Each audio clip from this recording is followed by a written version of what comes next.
अरे भाई साहब, ये सामने वाली सीट खाली है। भाई साहब, ये आपके सामने वाली बात खाली है क्या भाई? पर इससे पहले देव अपनी बात पूरी कर पाता, एक आदमी ने शॉल के अंदर से ही झुंझलाते हुए कहा, नहीं, भूत लेटा है, जाओ दूसरे डिब्बे में चले जाओ। देव ने फिर से बर्थ पर सोए हुए आदमी को थपथपाते हुए कहा, पर यहाँ पर तो कोई भी नहीं सोया। भाई साहब बोलिए ना, कोई सोया है क्या? देव के इस सवाल पर बर्थ पर सोया हुआ आदमी गुस्से से उठकर बैठ गया। क्या हुआ, क्यों परेशान कर रहे हो? अरे आप तो गुस्सा हो गए, बताइए। मैं तो बस सामने वाली सीट का पूछ रहा था। हाँ तो? पर सीट की रिजर्वेशन तो मैंने करवाई, ये देखिए मेरे पास टिकट भी है। अरे जब तुम्हारे पास टिकट है और तुमने रिजर्वेशन कराया है तो पसर जाओ ना। क्या तब से सीट खाली है कर रहे हो? सारे नींद की मावेन कर दी तुमने। वो आदमी अभी बोल ही रहा था कि तभी उसके पास से कट्टा नीचे आ गिरा, जिसे देव ने उठा लिया। तो रंगबाज आदमी हो तुम, पर ट्रेन में इसकी क्या जरूरत? यहाँ तुमको किससे खतरा? देव उस आदमी से कहता हुआ कट्टे को गौर से देख ही रहा था कि सामने बैठे उस शख्स ने देव से कट्टा छीन उसी की गर्दन में चुभोते हुए कहा, ज्यादा पटर पटर मत करो, नहीं तो यही तुम्हारे प्राण बगेरू कर देंगे। जानते हो भी हो कौन है हम? विश्व प्रताप सिंह।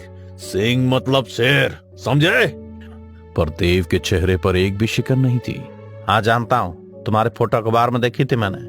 तुम अपनी पत्नी का कत्ल करके भाग रहे हो ना? विश्व ने जब ये सुना तो उसके होश उड़ गए। उसकी पहचान अब उजागर हो गई थी। वो दोबारा से देव पर कट्टा तानने ही वाला था कि तभी देव ने फिर से कहा, पर तुम चिंता ना करो, मैं किसी को कुछ नहीं बताना, बुझे? इसीलिए इस खिलौने को अपने जेब में रख लो, क्योंकि अगले 2 मिनट में स्टेशन आने वाला है। देव की बात मान विश्व तुरंत अपनी जगह पर बैठ गया था और कुछ ही पल बाद स्टेशन भी आ गया था। विश्व खिड़की से बाहर किसी पानी वाले को देख रहा था। तभी देव ने विश्व से फिर कहा, स्टेशन पर कोई नहीं है और जल्दी खिड़की बंद कर लो, गाड़ी खुलते ही लोग पत्थर फेंकने लगेंगे। मगर विश्व ने देव की एक नहीं सुनी। वो अभी भी खिड़की से बाहर किसी पानी वाले को देख रहा था और ट्रेन भी चल पड़ी थी। उसकी आंखें अंधेरे में किसी को तलाश नहीं थी कि अचानक से हवा से एक पत्थर आ सीधा विश्व के सिर पर जा लगा। उसके सिर से खून लबालब गिरने लगा था। वो दर्द से खिड़की से पीछे हटने को ही हुआ था कि उसने देखा कि अभी एक पल पहले जो स्टेशन पूरी तरह से खाली था, उस पर अब सैकड़ों लोग खड़े थे जिनके हाथ में पत्थर थे और उन सब के चेहरे और बदन पर कटने के निशान थे। वो सब खून से लथपथ विश्व को ही देखे जा रहे थे कि तभी देव तुरंत उठा और दोनों तरफ की खिड़कियों को बंद कर दिया। मैंने बोला था ना, खिड़की से पीछे हट जाओ। देखा मेरी बात ना मानने का नतीजा। पर स्टेशन पर तो कोई था ही नहीं, फिर मुझे पत्थर किसने मारा? विश्व अपने सिर की चोट को रुमाल से दबाए खून रोकने की कोशिश कर रहा था कि अगले ही पल वो अपनी सीट से उठ बाथरूम में जाने को हुआ कि तभी देव ने कहा, अभी कहीं मत जाओ, चुपचाप से अपनी सीट पर बैठे रहो। पूरी ट्रेन में कोई नहीं है, इसीलिए तुम्हारी जान भी जा सकती है। फिर मुझे मत कहना कि मैंने तुम्हें पहले नहीं बताया। आप हैं कौन? ये मत करो, वो मत करो, चुपचाप से अपनी जगह पर बैठे रहो, समझे? आज जो मन करेगा हम वो करेंगे, तुमको कुछ नहीं बोलना। विश्व देव से कहता हुआ बाथरूम की ओर चल दिया था। बाथरूम कोच के आखिरी में था। वो धीरे धीरे सारी सीटों को देखता हुआ बाथरूम की ओर बढ़े जा रहा था। उसे पूरे कोच में देव के अलावा कोई और नहीं दिखा। बाथरूम के पास पहुंचकर जब उसने दरवाजा खोलने की कोशिश की तो वो नहीं खुला। थक कर विश्व ने सोचा कि वॉश बेसिन के पास जाकर वो अपने सिर का घाव धो ले, पर जैसे उसने नल चालू किया, नल से पानी नहीं खून गिरने लगा था, जिसे देख विश्व की हवाइयां उड़ गई थी। वो लड़खड़ाते हुए पीछे हुआ ही था कि अचानक ही बाथरूम का दरवाजा खुला और किसी ने उसे बाथरूम के अंदर खींच लिया। बाथरूम के अंदर घोर अंधेरा था, जिससे उसकी सांसें और तेज हो गई थीं, पर विश्व को अपनी सांसों के अलावा और किसी की सांसों की आहट सुनाई दे रही थी। तभी किसी ने विश्व के कान में कुछ कहा था ना, अपनी सीट पर बैठे रहो, तुम्हारी जान भी जा सकती है। फिर इसके बाद उसे हजारों लोगों की चीखें और रोने की आवाजें सुनाई देने लगीं। चीखें इतनी तेज थीं कि अब विश्व के कान से खून गिरने लगा था। उससे जब दर्द बर्दाश्त नहीं हुआ तो उसने अपनी आंखें बंद कर ली और आंखें बंद करते ही उसके जहन में किसी रेल दुर्घटना की तस्वीरें घूमने लगीं, जिसका भयानक मंजर देख विश्व का दिल भी पसीज गया था। पर उसके मन में एक सवाल और था कि शायद अब वो इस ट्रेन के बाथरूम से जिंदा नहीं निकल पाएगा। तभी बाथरूम का दरवाजा खुल गया, जिसे देख विश्व तुरंत ही रेंगता हुआ बाहर आ गया था। लेकिन इससे पहले वो 2 पल चैन की सांस ले पाता, उसने जब रेल की छत की ओर देखा तो उसकी पत्नी की लाश ठीक उसके ऊपर हवा में झूल आंखें फाड़े उसे ही देख रही थी। कूद जाओ विश्व, तुम इस ट्रेन से अभी कूद जाओ, वरना ये ट्रेन तुमको जिंदा नहीं छोड़ेगी। ये ट्रेन भूतों से भरी है और सब तुम्हारे खून के प्यासे हैं। अपनी पत्नी को वापस से देख विश्व की आंखें नम हो गई थीं। उसने अपनी पत्नी के सामने गिड़गिड़ाते हुए कहा, मुझे माफ करना श्वेता, पर तुम्हारा धोखा देना मैं बर्दाश्त नहीं कर पाया। कुछ और देर सोचता तो शायद तुमको माफ करने का फैसला कर लेता, पर मैं हार गया था। तुम्हारा धोखा देना मेरी कमियां नहीं होंगी, हो सके तो मुझे माफ कर देना। ये कहते हुए विश्व फूट फूट कर रोने लगा था कि तभी ट्रेन का दरवाजा अपने आप ही खुल गया और उसे दरवाजे के उस पार उसकी पत्नी दिखी, जो बाहें फैलाए उसे अपने पास बुला रही थी। हाँ, आ जाओ विश्व, मेरे पास आ जाओ, मैंने तुम्हें माफ कर दिया। आओ मेरे गले लग जाओ, मैं तुमसे बहुत प्यार करती हूँ विश्व, आई लव यू। विश्व भी अपनी पत्नी की बातें सुन आहिस्ता आहिस्ता कदमों से उसकी तरफ बढ़े जा रहा था। उसका एक पैर ट्रेन के बाहर हवा में झूल रहा था, पर इससे पहले वो अपना दूसरा पैर भी आगे बढ़ाता देव ने विश्व को पकड़ उसे पीछे खींच लिया था। इस पागल हो गए कि तुम चलती ट्रेन से कूद कर अपनी जान देना चाहते हो? नहीं, मैं तो बस अपनी पत्नी के। ये बोलते हुए विश्व चुप हो गया था। उसे लगा था कि देव उसकी बात पर यकीन नहीं करेगा, इसलिए उसने खुद ही इसे अपने दिमाग का भ्रम समझ नकार दिया और फिर बात बदलते हुए कहा, नहीं कुछ नहीं, मैं तो बस थोड़ी सी हवा खाने के लिए दरवाजे के पास आ गया था, पर मेरा ध्यान कब भटका मुझे पता ही नहीं चला। अच्छा हुआ तुमने मुझे बचा लिया। चलो वापस सीट पर चलते हैं। सच में तुम्हारी बात ना मानने से जान पर बनाती है। देव से कहते हुए विश्व वापस सीट पर जाने को हुआ ही था कि देव ने फिर से विश्व का हाथ पकड़ उसे रोक लिया। सीट पर जाने का टाइम नहीं बचा, इसलिए वापस मत जाओ। अगर तुम जिंदा रहना चाहते हो तो ट्रेन से कूदना होगा। क्या ये क्या नई बकवास चालू कर दी तूने? मैं वापस अपनी सीट पर जा रहा हूँ, तुम भी आ जाओ।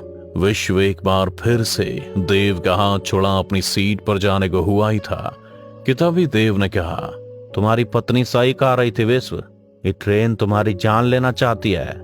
ये सुनते ही विश्व के पैर थम से गए थे।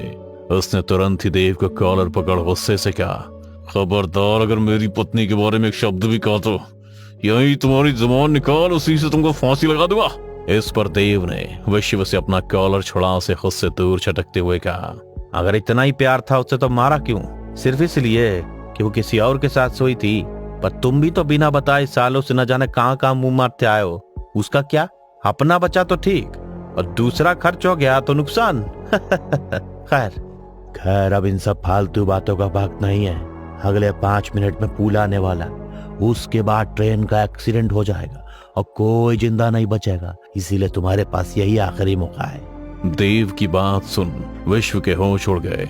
उसे कुछ समझ नहीं आ रहा था कि देव उससे ये सब क्यों कह रहा है और उसे विश्व के बारे में इतना सब कुछ कैसे पता था, जबकि वो तो पहली बार देव से मिला था। क्या? पर तुम्हें मेरे बारे में इतना सब कुछ कैसे पता? और अगर तुम्हें एक्सीडेंट का पता है तो तुम भी मेरे साथ कूदो। मैं मरा हुआ हूँ विश्व और तुम जिंदा हो। अगर तुम जिंदा रहे तो कल तक सब समझ जाओगे, और अगर मर गए तो कल इसी ट्रेन में मेरे साथ सफर करना। मैं तुम्हारा इंतजार करूंगा। जाओ जल्दी से कूद जाओ, पुल शुरू हो चुका है। कुछ देर में पानी भी दिखने लगेगा, तब सीधा पानी में कूदना, ज्यादा चोट नहीं आएगी।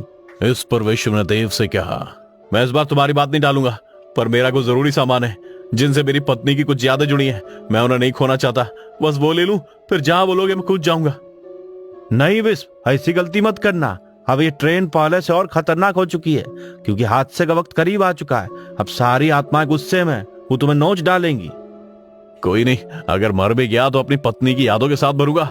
सोचा था कि मार दूंगा तो उसे छुटकारा मिल जाएगा, लेकिन अब समझ आया कि अगर उसे नहीं मारता तब मुझे छुटकारा मिलता। उसे मारने के बाद तो वो मेरी यादों से एक पल के लिए नहीं जाती है। विश्वदेव से कहता हुआ वापस से अपनी सीट की तरफ जाने को हुआ ही था कि उसे अब हर सीट पर कोई ना कोई बैठा दिख रहा था, जिनके शरीर पर बहुत से कटे हुए निशान थे, जो अपने ही खून से लथपथ बैठे रो रहे थे। ये भयानक मंजर देख विश्व भी समझ गया कि ये लोग जिंदा नहीं बल्कि मरे हुए हैं और उनकी मौत एक ट्रेन एक्सीडेंट में हुई है जो कुछ मिनट बाद फिर अपने चक्र को दोहराने वाला है। खैर किसी तरह अपनी सीट पर पहुंचकर विश्व ने अपना सामान छुआ ही था कि सारे के सारे कटे हुए लोग एक पल में विश्व के ऊपर कूद गए और गुस्से में उसका गला दबा उसके जिस्म से मांस नोचने लगे थे। विश्व अब तक पूरी तरह से लाशों में दब चुका था। उसके जिस्म में अब गिनती की कुछ सांसें बाकी थीं। उन्हें एकजुट कर विश्व ने खुद से कहा, श्वेता, मेरी यही सजा है कि मैं तुम्हारी यादों के साथ खुद को जिंदा रखूं और अपनी गलती के लिए रोज खुद को कोसूं।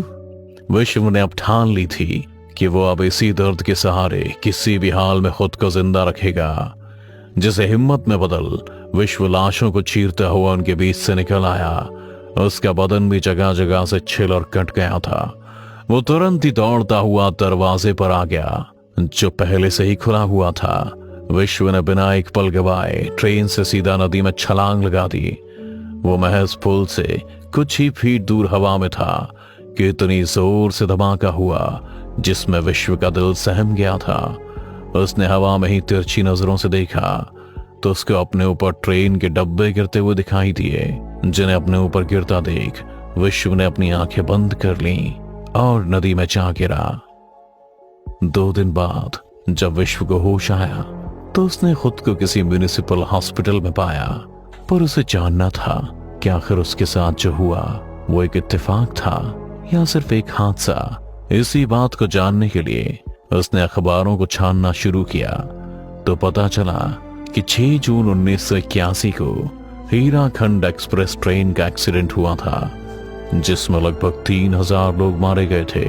लेकिन सरकार इस बात को हमेशा से नकारती आई है और यह एक्सीडेंट ठीक 1 साल पहले उसी दिन हुआ था जिस दिन विश्व ने अपनी पत्नी का कत्ल किया था।